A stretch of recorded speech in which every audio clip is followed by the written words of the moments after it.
சாமி கும்பிட்டுட்டு ரெண்டு ரெண்டு குழந்தை கொடுத்தா போதும், இன்னைக்கு ஒரு குழந்தை கொடுத்தா போதும். பார்த்தீங்கன்னா உண்டியில் பார்த்தீங்களா எவ்வளோ டிசைன் வச்சுருக்காங்கன்ட்டு.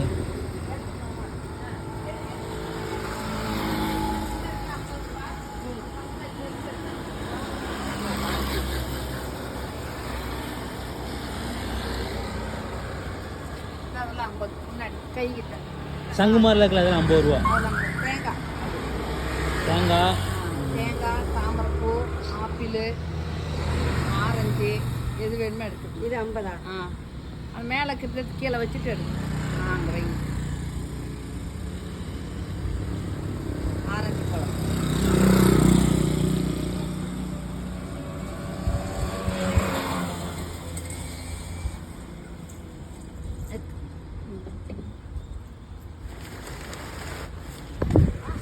ரொம்ப பார்த்து. ஒன்றும் பெருசுதான் 100 ரூபா ஆகுமா? ஆமாங்கம்மா.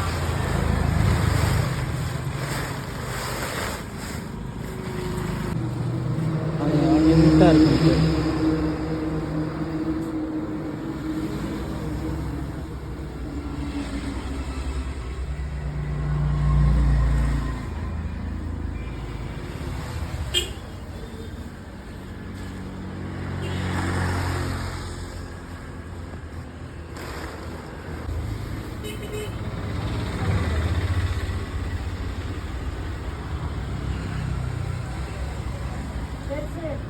இஞ்சி, மாங்காய் இதெல்லாம் 100 ரூபா.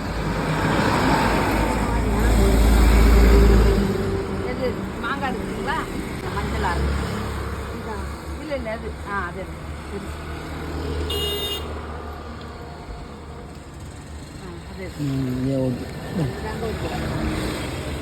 அவ்வளோ.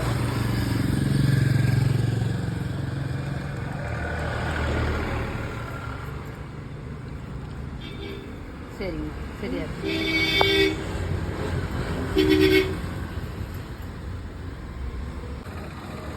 இது என்ன குடங்கம்மா? இது வந்து வெவ்வேறு பானை சாமி ரூமில் வைக்கிறது.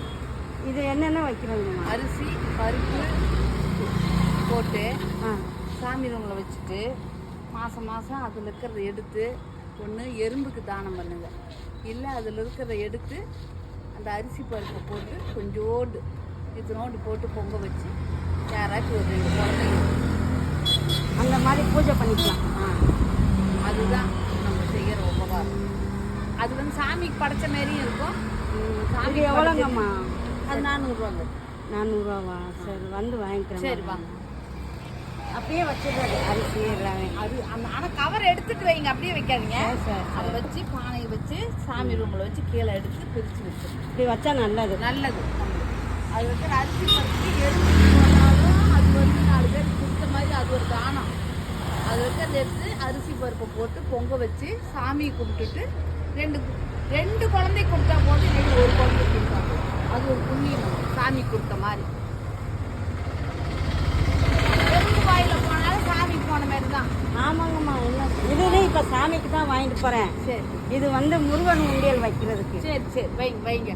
நல்லபடியாக இருப்பீங்க, நல்லா சேரட்டும். அடுத்தபடி நிறைய வாங்குறதுக்கு வாங்க.